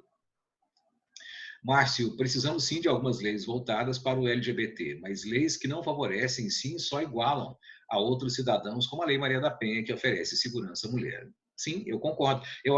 Pessoalmente, ninguém tinha me perguntado. Na minha opinião, tem que ter uma lei para ser LGBT. Eu vou te explicar por quê. Nós temos um passado patriarcal trazido de Portugal. Desculpem, eu preciso dizer coisas de forma bem clara aqui, e quanto mais claro, melhor. Existem certos ambientes sociais em que você luta uma luta por dia por ser gay ou por ser lésbica. Você já se levanta da cama tendo uma luta. Quando isso, de fato, é uma questão muito individual, muito pessoal sua, que não deveria ocupar o Estado. É por isso que eu disse que o pessoal de direita deve estar muito chateado. Quando a ministra Damares fala que moças têm que casar virgens, ela mete a colher de pau na vida privada das pessoas de uma forma que qualquer direitista arrepia. É isso que eu tentei falar. Ela está, de fato, complicando o lado do pessoal da direita. Eles devem estar chateados. Eu concordo que tem que ter uma lei para privilegiar sobre certos aspectos, e nem gosto da palavra privilegiar, para compensar sobre certos aspectos o ambiente hostil que o Brasil tem em relação aos LGBTQ+. Repito, há lugares aqui em que você já nasce brigado com o dia, já nasce brigado com a vida, brigado entre aspas, porque eles estão brigando contra você. O simples fato de você existir foi o que o rapaz falou aqui agora. Poxa, será que é demais pedir para eu poder andar de mão dada com o meu namorado na rua? Que mundo é esse que nós estamos? Em nome de quê? Em qual é o lugar social? Quais são os valores do discurso que fala que isso é antinatural? Nós precisamos desconfiar dessas coisas. Do contrário, vai ficar um pouco complicado, ok? Bom. A Helena Maia, dentro do mundo nerd, infelizmente, os jovens tendem a ser reacionários e extremamente radicais. Verdade. Eu tendo a ser pessimista, mas acho que as mangadas do Bolsonaro estão aprofundando a cova desses jovens. Tomara, porque, de fato, estão ficando muito complicado. O Thales, quem disse isso foi a Helena. O Thales, na minha opinião, o cara de camisa floral está certo, mas há algo intrínseco no vídeo. O homem de terno e de camisa floral, a imagem deles também significa algo. Exemplo. O rapaz de camisa floral, a gente se identifica com ele pelo modo de ele se vestir mais simples. Não. Aí eu vou discordar de você. Ele se veste assim mesmo. Isso não foi montado, não. Eu me identifiquei mais com ele porque eu prefiro camisa floral a terno. De fato, mas aquilo não foi estudado, não. E é assim mesmo. Pediram que eles fossem, depois você leia sobre essa série. Gente como a gente. Já o de terno, a imagem parecida com a de um político. A gente tende a ficar relutante, mas ele foi como ele queria. Ele foi, na verdade, essa cena não foi montada. No principal símbolo do Brasil, que é a família, já é uma luta gigantesca, sim. Quando você acha que só há um discurso sobre a família, tem alguma coisa errada, literalmente. Bom, a mídia teve um vídeo de um garçom homossexual essa semana nas redes sociais que representa bem a nossa sociedade preconceituosa. Uma família não aceitou o atendimento dele. Está dizendo aqui o Vitor, sim, acontece, essas loucuras acontecem. A Lorena, o problema é distorcê-lo, né? Apenas pela sua escolha sexual. Alguém discriminou o garçom. Pela sua orientação. Orientação é mais correta. Escolha nós não temos, nesse caso, segundo a teoria mais recente. Vejam só, o problema da visibilidade é que ela pode trazer mais ódio. Vários serviços de streaming saíram do gay caricato, por exemplo, para diversos programas com total inclusão LGBT. A mudança foi brusca, suficiente para que a família tradicional não esperasse por isso e fosse diretamente contra. Sim, verdade. Márcio, isso aqui foi quem disse, o Rafael, concordo. E aí tem a Ana Júlia, o discurso do cara de terno é considerado um discurso de ódio, mas para os que o apoiam não é considerado. Como fica essa posição? É o que eu tentei falar. Alguém agora há pouco falou, não, mas isso não é discurso mais não, isso é um discurso de ódio, o discurso de ódio não pode não. Aí é que entra a importância dessa matéria. Quem vai dizer que o discurso pode ou não pode? É a lei. Mas o problema é que a lei não é algo que você interprete assim, ó, tá claro. Não, você tem que interpretar. Interpretar significa uma variação de possibilidades de leitura. É por isso que interpretação textual e literatura são muito mais importantes do que parece. Quando te ensinam a refinar a sua capacidade de ler, estão ensinando você a refinar a sua capacidade de interpretar. Eu, por exemplo, interpreto a Constituição brasileira como dizendo que ele não tem direito de dizer que pessoas gays são uma aberração contra a natureza. Eu acho que ele não pode falar isso, na minha opinião. Ele pode pensar, mas ele não pode falar. Na minha opinião, ele não pode falar, mas há gente que diz que ele pode pensar assim. Isso quem decide é o judiciário. Em cada caso específico, os discursos vão se contrapondo e aí você tem que, de fato, as coisas acontecem. Mas como é que há uma regulação não só judiciária, Quando, por exemplo, você fala alguma coisa do tipo, olha que legal isso, presta bem atenção, olha que legal isso. Quando você fala um negócio assim, quer ver? Um discurso se contrapõe ao outro e geram polêmica, um discurso limita o outro. Quando ambos têm possibilidade de se colocar igualmente. Quando alguém é silenciado ou tem menos voz, isto é, menos possibilidade de se colocar, e nós temos um problema político. Essa sociedade não é igualitária. Uma pessoa que foi, disse a Alexandra, expulsa de casa por ser LGBT e não tem condições de ao menos comer, jamais terá as mesmas condições de alguém hétero que é protegido pela família e vangloriado por se encaixar no padrão. Sim, verdade. Nas famílias tradicionais é isso que acontece. Principalmente quando se trata de entrar em faculdades públicas, que esse tempo para estudo e dedicação, ou seja, apoio financeiro, familiar ou particulares. O que a Alexandra está dizendo aqui é uma genial argumentação que prova o ponto de vista do garoto. Ou seja, o LGBTQ às vezes é expulso de casa e ele não conta com o apoio das pessoas. Eu vou dizer que isso acontece. E eu vou falar para você que isso é mais frequente do que você imagina. Ela construiu um muito bem feito argumento que exemplifica, particulariza, concretiza o que ele falou e aquilo que eu também penso. De fato, se justifica sim, Alexandra, essa ajuda. Você tem razão. É pelo menos a minha maneira de pensar. Sem falar que qualquer minoria precisa trabalhar muito mais para se igualar a alguém que se encaixa nos padrões. Óbvio, óbvio. Quando o garçom deixa de atender porque não querem que ele atenda, porque ele tem uma orientação sexual divergente, você já tem um problema. É o que eu falei, esse cara já nasceu tendo que lutar uma luta por dia, ele tem que vencer uma guerra por dia. Por algo que é muito individual, muito pessoal, e que não deveria interferir naquele momento, no momento em que ele vai servir as pessoas. Sim, verdade. Tudo muito verdadeiro. Ótimas participações. Bom, eu estou querendo mostrar a vocês alguns pensadores que se harmonizam com a questão do discurso. Olha que massa, eu preparei uma aula em que eu vou mostrar duas pessoas que vão falar coisas bacanas. Eu nada tenho contra Foucault. Eu fico brincando, ontem mesmo brinquei numa live, que o Alfa está construindo uma capela para o Foucault e que daqui a pouco ele será reverenciado como santo. É brincadeira, eu respeito muito o Foucault, ele é muito bom. Mas nós podemos não só usar o Foucault, nós podemos usar outros pensadores também. Vão por mim. Acreditem no tio Márcio. Se você usar pensadores bacanas, você vai ver que há coisas muito legais. Preparei para vocês uma interessantíssima exposição, não interessante porque eu a fiz, mas interessante porque em si própria ela traz muitas informações bacanas sobre os pensadores da tolerância e os pensadores do entendimento. Os pensadores do discurso, que se faz de uma forma muito tranquila. Mas nós não vamos começar pela Karen Armstrong, nós vamos começar, na verdade, pelo Amos Oz. Será que alguém pode me dizer aí, algum de vocês tinha ouvido falar do Amos Oz? Um israelense nascido em 1939, ano em que a Segunda Guerra Mundial começou, e falecido em 2018. Um israelense muito importante. Ele é um pensador da máxima importância, assim como é um romancista. Estudou literatura e filosofia em Jerusalém e se tornou, a partir de então, desde a juventude, autor de uma vasta obra. Ele tem muitas obras de ficção e muitos estudos, ensaios, artigos sobre questões de cultura, questões de política, e é uma pessoa, ou era uma pessoa muito engajada.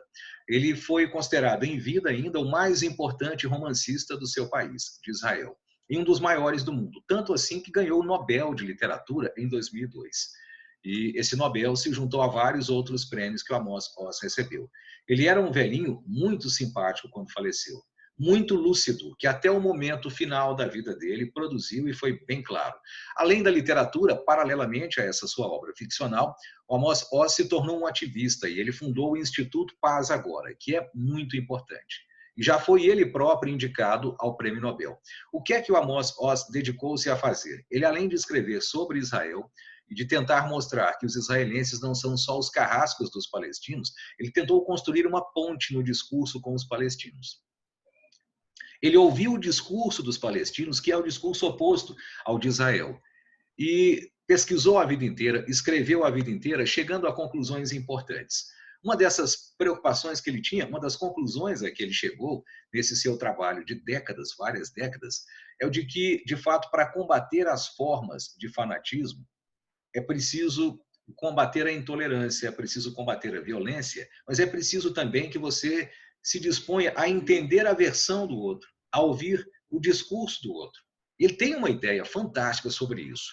posso compartilhar com vocês um vídeo rápido do Amos Oz para vocês me dizerem se podem ouvi-lo? Posso fazer isso ou não? Os que estão aqui podem me responder, ok. Se por acaso travar um pouquinho, não entre em desespero, é bem simples, você consegue fazer com que as coisas aconteçam. Eu vou tentar, então, mostrar o vídeo do Amos Oz, seja lá onde for que ele estiver. E aqui eu já estou tentando fechar, vamos ver aqui, deixa eu abrir aqui, só um minuto, por gentileza. São muitas coisas e eu vou abri-la aqui e aí tentar fazer com que o compartilhamento aconteça, ok? Vou colocá-lo aqui, vou compartilhá-lo. Eu queria que você ouvisse como esse velhinho, dito isso carinhosamente, é uma pessoa interessante, como ele fala coisas produtivas. Preste atenção, tem legenda. I don't think our particular moment in time is the worst. I was born in 1939, which means I was born into the world of Stalin and Hitler and Mussolini and the Japanese militarists, a world of chaos and mass murder and genocide. These are not the worst times, but indeed, these are the times when extremism and fanaticism are coming back. Maybe, just maybe, Hitler and Stalin had given us a present they never intended to give us. For 50 or 60 or 70 years after Stalin and Hitler, after gulags and gas chambers, many people in this world were afraid to be fanatics. They were afraid to be openly chauvinistic. They were afraid to be openly misogynous, openly discriminating, because of the shock. Now this present from Stalin and Hitler is reaching its expiry date, and things are going back to the dark sides of human nature. Many of us would simply like the next person to be like us. And if the next person is not like us, then something is wrong with him or her, and they must change. There is fanaticism in a nutshell.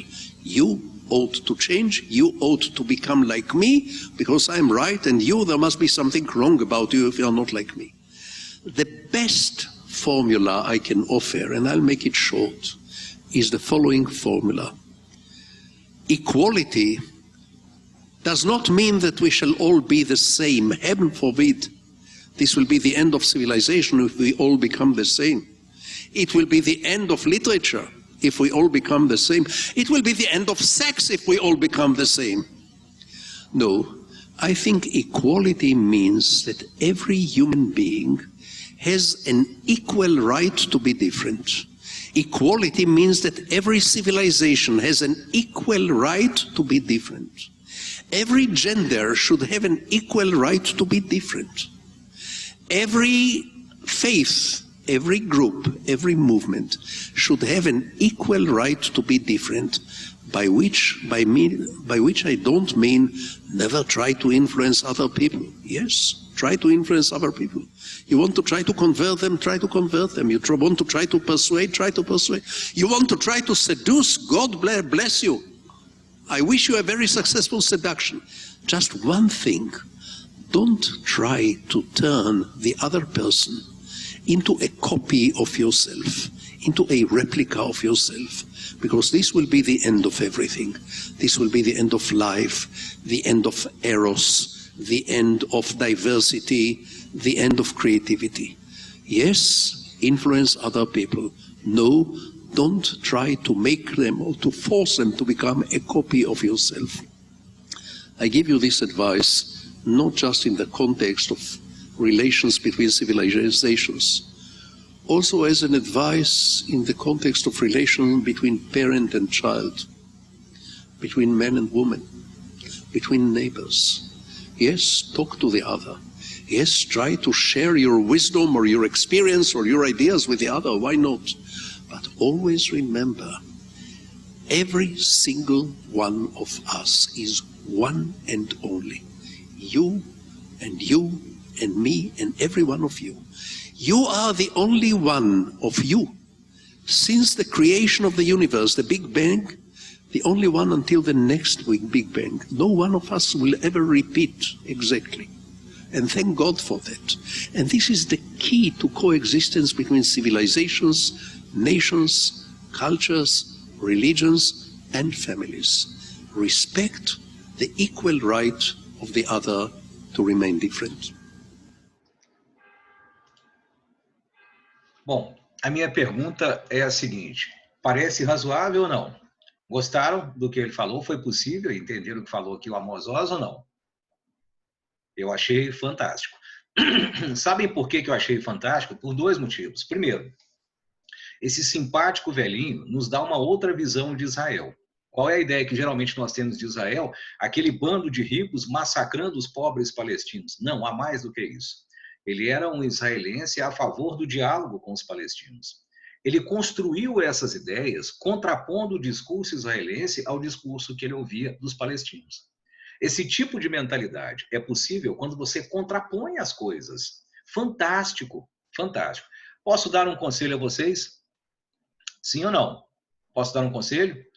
Tomem na vida muito cuidado com as pessoas a quem vocês admiram.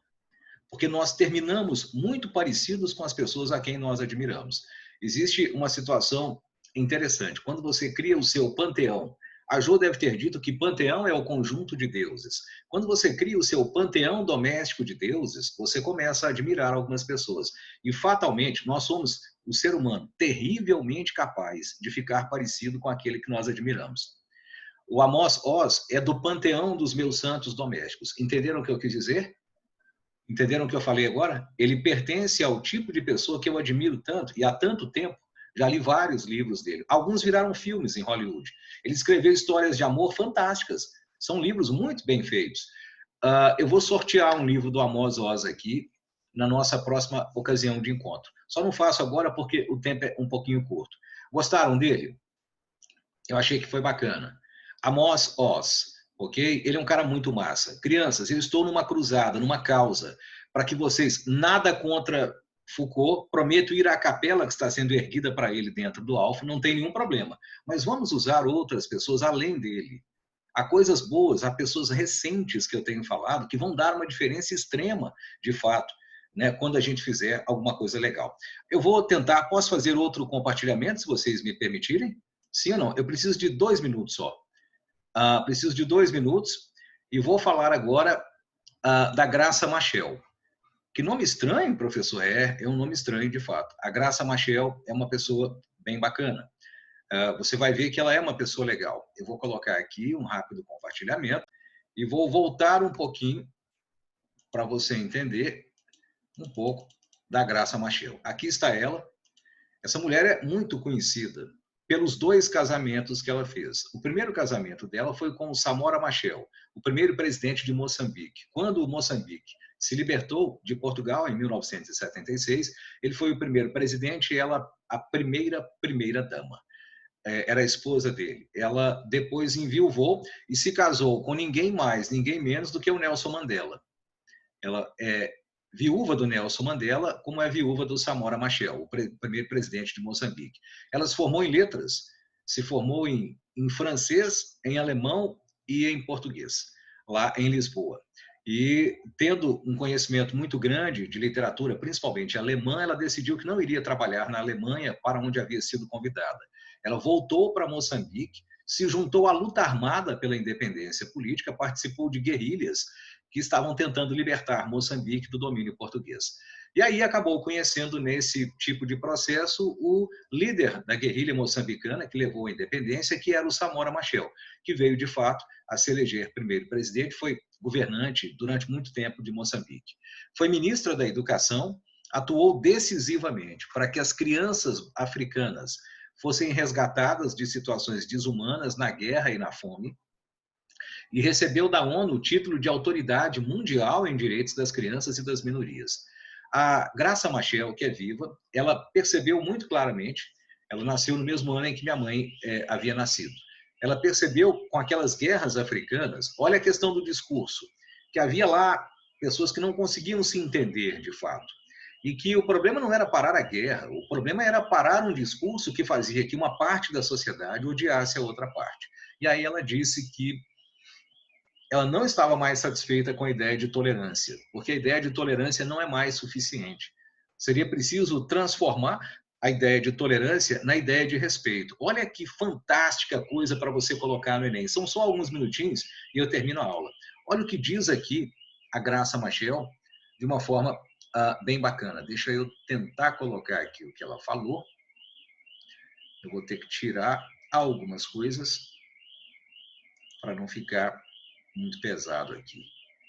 Eu sempre apanho de fazer esses compartilhamentos, mas vamos abrir novamente aqui. Eu acho que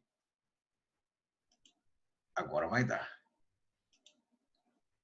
Eu vou abrir e você vai acompanhar o meu compartilhamento, percebendo aqui o que falou a Graça Machel. Ela é uma senhora muito simpática, uma pessoa para citar no Enem, com certeza absoluta. E seu concorrente não vai citá-la. Olha que legal isso aqui. Quer ver? Opa! Tolerar uma pessoa para mim, acho que deixa ainda um espaço de tensão. Eu tolero, mas eu sou o que sou e quase que deixa um juízo de valor sobre a maneira como a outra pessoa é. Isso é tolerar. Eu digo, sim, mas mantenho os meus juízos de valor. Mas aceitar significa que eu reconheço o direito de escolha de ser como esta pessoa quer ser. E reconhecendo, eu aceito. Mas não tolero. Eu creio que nós precisamos, de facto, de nos mover para esse espaço de aceitação mútua. É aquilo que eu dizia, quer dizer, em relação... Por que na relação entre homem e mulher tem que entrar aspectos de poder e domínio? Por quê? Desafia, efetivamente, quer dizer, a mente de todos nós. Não tem que ser uma relação de valor, de que é um mais importante do que o outro, nem uma relação de poder e controle. Eu aceito que um homem, primeiro, é um ser humano como eu, com todas as capacidades. Eu também espero ser aceito com todas as capacidades que eu tenho. O facto de eu ser feminina não me coloca no nível mais baixo. Significa que eu tenho uma função, porque é simplesmente isso. Se nós quisermos colocar em termos absolutamente abstratos, não é? Ou concretos, se calhar, o masculino e o feminino servem à reprodução da espécie. Necessitamos disso. Nem um homem pode ter filho sem a mulher, nem a mulher pode ter filho sem um homem. Temos papéis diferentes nesse espaço. Mas nenhum desses papéis é maior ou melhor do que o outro. É esta coisa de introduzir o juízo, escala de valores que nos divide. E é nesse mesmo do aspecto da aceitação também. Então, é este entendimento para mim que já me deu essa tranquilidade. Eu fui discriminada quando era menina, na escola, num país que é Moçambique, que é um país, quer dizer, que na altura devia ter 99, não sei que por cento de pessoas negras. Mas na escola cheguei a estar sozinha numa turma. E obviamente isso constituiu uma violência psicológica para comigo. Mas eu tive que ultrapassar isso e entender que há um problema de sistemas, não é verdade? Eu não falei sobre isso aqui. Não falei sobre isso.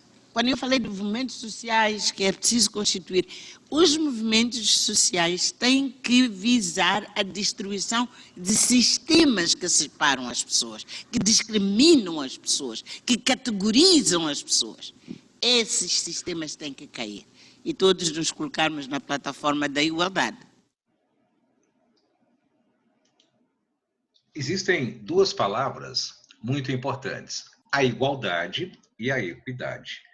E, na realidade, a Graça Machel está dizendo aqui é que nós precisamos não separar as pessoas. Eu estava lendo há algum tempo um interessante livro do Mark Lilla. O livro é esse. Ele fala o progressista de ontem e o de amanhã. Ele diz o seguinte: é muito bacana que nós tenhamos um discurso que valoriza os negros trans, os negros trans mulheres, os negros trans mulheres periféricos, os negros trans mulheres periféricos muçulmanos. Só que nós precisamos ter um pouco de cuidado para que os movimentos não se separem. Um dos maiores flagelos, uma das maiores lástipas do mundo é o Trump ter vencido a eleição norte-americana. Os Estados Unidos têm poder para influenciar o mundo inteiro.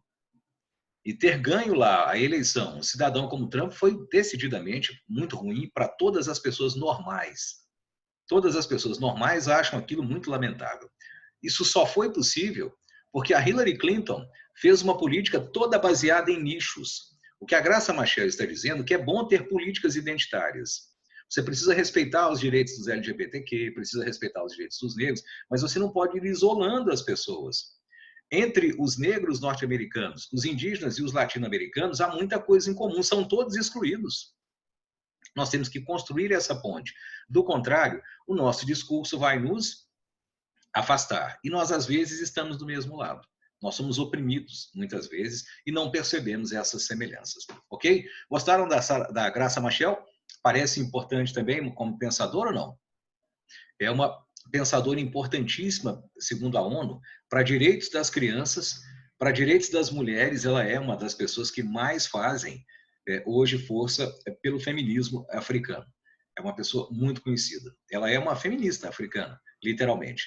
E, no entanto, foi casada. Tenho sugestões de livros dela. Eu tenho os livros dela, inclusive. Tem 2 livros da Graça Machel. Tem um livro do Samora Machel, que é As Memórias do Marido dela que morreu, e ela foi esposa do Nelson Mandela, depois de ficar viúva. E a mais famosa ex-esposa do Mandela é a Winnie Mandela. Mas, de fato, a Winnie mais aparece do que faz. A Graça Machel é uma pessoa muito respeitada, muito respeitada. Muito bem. Uma fala do Gabriel. A causa feminista, a causa LGBTQ, a causa negra, a causa da defesa dos direitos, todas essas causas são uma só. E é o que eu estou tentando falar. Um maluco como Trump só ganhou porque a Hillary Clinton não conseguiu um discurso que unificasse todas essas pessoas. Por isso é que nós precisamos ter um pouquinho de cuidado com o lugar de fala. Quando ele começa a criar nichos e impedir que eu fale em nome de outra pessoa a cujo grupo eu não pertenço, mas a qual eu posso ter empatia, é um problema muito sério. Vou terminar dizendo o seguinte. Eu me considero pardo, mas não negro, obviamente. Eu deixei de frequentar o clube da minha cidade, que é o Oliveira Clube, porque quando eu me tornei adolescente, percebi que o meu melhor amigo, que é negro, não ia ao clube. E eu ia. Só tinha um clube na cidade, por que ele não ia? Um dia eu criei coragem e perguntei, ele falou, porque eu não sou aceito. Eles não me deixam entrar aqui. Meu pai já tentou comprar a cota, eles não vendem. Eu falei, por quê? Eu falei, eu acho que é porque meu pai é negro. E eu sou negro e minha mãe é negra. Aí eu perguntei para minha mãe, lembra que eu falei que as minhas vozes discursivas são diferentes? Ela falou assim, também não gosto disso não. Mas acontece, né? Fazer o quê? Contei para meu pai falou, por isso que eu não vou lá. Não vou num lugar que não aceita negro, não, mãe. Eu falei, pai, mas você não é negro, né? Ele falou assim, sim, eu não sou negro, não, mas eu tenho empatia. Já ouviu falar dessa palavra? Eu não tinha ouvido falar ainda. O problema de você criar discursos que isolam as pessoas é que ele impede a empatia. Você consegue, de fato, às vezes, muita coisa com empatia. Sem falar, é claro, que tanto o racista quanto o antirracista precisam discutir. Porque quem tem que mudar a sua postura é o racista. Ele tem que discutir, alguém tem que construir um discurso para mostrar para ele que, de fato, ele está errado. Ele tem que ter direito de falar e depois tem que ouvir. Essa me parece ser uma situação interessante. Crianças, gostaram da ideia do discurso, da teoria do discurso, de como ele enriquece a nossa noção de leitura? Pareceu útil ou não? Sim? Respondam aí. Sim ou não? Útil demais. Eu também achei que foi uma coisa bem bacana, né? Achei que foi bem legal. Então, hoje nós vimos 2 pensadores importantes. O Amos Oz, que é um cidadão que era um dos orgulhos de Israel, era um israelense, né? E nós vimos também a Graça Machel, um israelense e uma africana, nenhum dos dois está no circuito tradicional e previsível de Marx, Durkheim e Weber. Vamos citar outras pessoas, vamos fazer coisas que são interessantes, sem que os antigos sejam marginalizados. É bom citar os antigos também, eles estão no programa porque são importantíssimos para a cultura ocidental, ok? Muito obrigado, pessoas. Mais alguma coisa? Se não houver, eu vou me despedir aqui, deixando um grande abraço para vocês. Pode falar, Gabriel. O Gabriel está querendo dizer alguma coisa aqui. Ah, sim. Tem a questão da doação do Alfa, né? Da arrecadação. O Alfa está fazendo uma arrecadação. Gabriel, você se incomodaria de falar ao pessoal, de abrir o seu microfone e falar com o pessoal? Eu preferiria que você fizesse isso. Acho que você tem mais lugar de fala do que eu, se é que eu posso usar essa palavra. Pode fazer isso por mim ou não? O Gabriel tem um recado importante a dar a vocês. Eu gostei muito da iniciativa, muito bacana, muito legal. Ele vai nos falar aqui. Eu queria que você ouvisse. É só um instantinho. Vamos respeitosamente ouvir o Gabriel aqui durante um minutinho só em que ele vai falar. Quer falar? É só você desmutar o seu microfone e vai ver que é bem possível. Que interessante. Ele me mandou um outro convite agora. Será que ele saiu e entrou na reunião? Peculiar, mas ele já está aqui de novo. Pode falar, Gabriel. Oi, Márcia. É porque eu tive que trocar para um celular. O microfone do meu computador não é tão bom assim. A ideia partiu da Rafaela Máximo. Acho que ela está aqui. Eu vou falar por ela, porque ela tem um pouquinho de vergonha. Acho que está dando... Peraí. É porque você está perto de outro lugar que está ligado aí. É só você se afastar um pouquinho que vai dar certo. Pode falar. A intenção que o Alfa tem é de arrecadar esses alimentos em troca da apostila para quem comprou a apostila. E a gente está querendo estender isso não somente para os alunos, não só para os alunos do Alfa, né? Para ir além dos alunos do Alfa. E seria muito importante que as pessoas pudessem compartilhar o post do Alfa no Instagram e marcar o Alfa e deixar bem claro isso, que todo mundo pode doar, e na segunda-feira, entre as 13 e as 19 horas, que é o horário de arrecadação, que as pessoas possam ir lá doar. E vai ter toda a segurança, né? Tipo, as pessoas vão estar de máscara, quem vai estar recebendo vai estar de máscara, vai ter todo o cuidado possível para evitar aglomeração, e o intuito é ajudar as famílias daqui de Divinópolis. Então, a gente quer que todos possam doar. Aquelas que, de algum modo, estão impactadas economicamente pelo coronavírus, não é isso? Exatamente. Ok. Muito obrigado, Gabriel. E parabéns a você e a Rafaela. Nossa, eu achei isso fantástico. Fantástico. Ganhei meu dia. Não só com a presença de vocês, dos quais eu já estou sentindo muita falta, diga-se de passagem. Vocês já estão com saudades das aulas ou não? Vocês repararam que não tem jeito de fazer algumas piadas aqui, né, virtualmente, então já estou sentindo falta das minhas piadas sem graças em sala de aula. Vamos tentar fazer isso o mais rapidamente possível. Parabéns. Muito bom, Rafaela. Muito bom. Muito bom, viu, Gabriel? Você é uma pessoa muito bacana mesmo, né? O pessoal está dizendo aqui que está sentindo falta das minhas piadas. Está vendo? Vocês nunca imaginaram que sentiriam falta daquelas piadas ridículas. Crianças, eu vou, de fato, pedir licença a vocês, e eu tenho um compromisso importante, mas eu queria mostrar o meu compromisso antes de sair. Deixa eu ver se eu consigo mostrar aqui o meu compromisso antes de sair. E se vocês conseguem vê-lo, deixa eu tentar compartilhar o meu compromisso que eu tenho agora. Olha aí o meu compromisso agora. Que tal o meu compromisso? Parece aceitável ou não? Sim ou não? Já estou sendo esperado aqui, porque já tem alguém querendo brincar comigo agora, né? E já está aí, como vocês podem ver, né? De fato, preparada para mais uma sessão de brincadeiras à tarde. Nossa sessão de brincadeira hoje vai até às 14h. Então, torçam por mim, porque nos próximos minutos eu vou rolar no sofá, talvez rolar no chão, talvez fazer algumas guerras de travesseiro, mas sem dúvida será muito bom. Grande abraço, muito obrigado. A gente se fala na semana que vem, se Deus quiser.